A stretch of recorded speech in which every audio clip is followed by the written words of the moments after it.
अंग्रेजी में एक कहावत है कि when someone can't handle criticism, they start clutching at straws। मतलब जब कोई आलोचना सह नहीं पाता तो वो इधर उधर की बातें करने लगता है।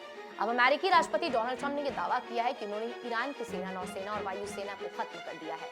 लेकिन जनाब, सवाल तो यहीं से शुरू होता है। अगर सचमुच सब कुछ खत्म हो चुका है, अगर ईरान की ताकत मिटा दी गई है, तो फिर व्हाइट हाउस में इतनी बेचैनी क्यों नजर आ रही है?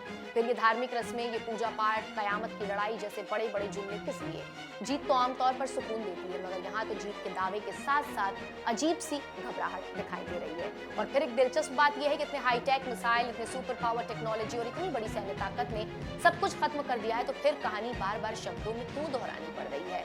क्या ये वही मामला तो नहीं है जिसमें किसी को लगा था कि दुनिया ताली बजाएगी, लेकिन जब सवाल उठने लगे तो जवाब भी थोड़े बहके बहके से आने लगे? क्योंकि इतिहास भी बताता है कि असली जीत को बार बार समझाने की जरूरत नहीं पड़ती, वो खुद दिखाई देती है। इसलिए सवाल तो बनता है कि अगर सब कुछ खत्म हो चुका है तो फिर ये सारा ड्रामा किस लिए? कहीं ऐसा तो नहीं कि कहानी जितनी जोर से सुनाई जा रही है जमीन पर उतनी ही कम दिखाई दे रही है? अगर ईरान वाकई खत्म हो चुका है तो फिर इतने बड़े बड़े हथियारों की तैनाती किस लिए है? फिर क्यों टॉमहॉक क्रूज मिसाइल जैसे लंबी दूरी की मिसाइल, लड़ाकू विमान और विशाल युद्धपोतों के साथ साथ USS अब्राहम लिंकन जैसे एयरक्राफ्ट कैरियर क्षेत्र की ओर भेजे जा रहे हैं? और दिलचस्प बात यह है कि दूसरी तरफ ईरान खुलकर यह कह चुका है कि वो किसी भी हमले का सामना करने के लिए तैयार है और उसका इंतजार कर रहा है। ऐसे में सवाल उठना लाजमी है कि अगर सब कुछ खत्म हो चुका है तो फिर इतनी सैन्य तैयारी क्यों है?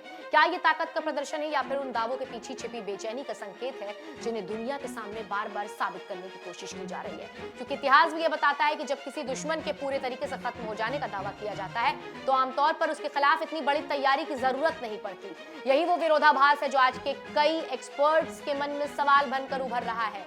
और दिलचस्प बात यह है कि इस पूरी मुहिम में अमेरिका को अपने ही सहयोगी से पूरी तरीके से समर्थन नहीं मिल रहा है। उदाहरण के लिए पेड्रो सैंचेज की सरकार ने साफ मना कर दिया है कि स्पेन की जमीन पर रोटा मोरोन जैसे संयुक्त सैन्य अड्डों का इस्तेमाल ईरान पर हमलों के लिए नहीं किया जाएगा। इतना ही नहीं, स्पेन ने इस युद्ध की आलोचना भी की है और इसे खतरनाक सैन्य हस्तक्षेप बताया है। रिपोर्ट के मुताबिक इस फैसले के बाद अमेरिकी विमान को उनके बेसों से हटाना पड़ा और वॉशिंगटन और मैड्रिड के बीच खुला टकराव देखने को मिल रहा है। यूरोप में भी इस मुद्दे पर मतभेद साफ दिखाई दे रहे हैं। कुछ देश सीधे युद्ध में शामिल होने से बच रहे हैं और कई नेता इस अभियान की आलोचना कर चुके हैं। ऐसे में सवाल और तीखा हो जाता है, अगर ईरान सचमुच खत्म हो चुका है जैसा दावा किया जा रहा है तो फिर इतनी बड़ी सैन्य कार्रवाई क्यों? और अगर ये सचमुच एक निर्णायक जीत है तो फिर अमेरिका को अपने ही सहयोगी के समर्थन पाने में इतनी मुश्किल क्यों आ रही है?